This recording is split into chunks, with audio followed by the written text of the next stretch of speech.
44 minutes past the hour right now. A lot of movement in national story making headlines tonight. Let's bring in Russ Mitchell. He's here for what's happening now in America. Hey, Russ. Hey, Christy. Good evening. Good evening to you at home as well.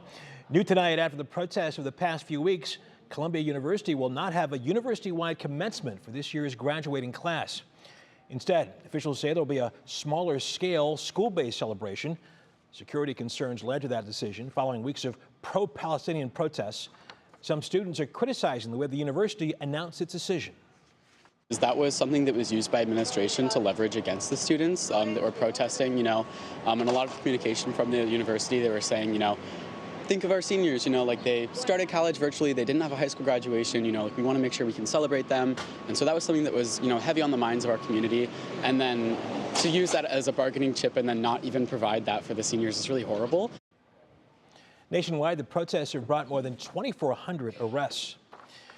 Now to New York, where former President Donald Trump is in the third week of his hush money criminal trial.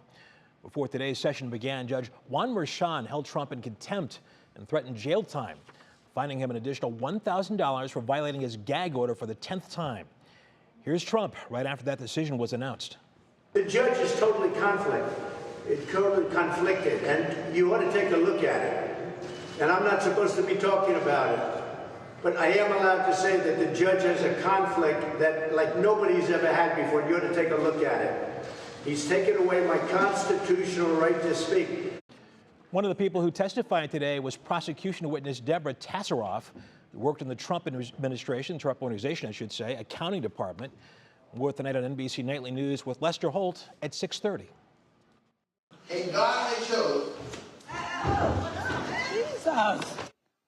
Now to Pennsylvania, a shocking moment caught on camera when a man pulled a gun on a pastor in church.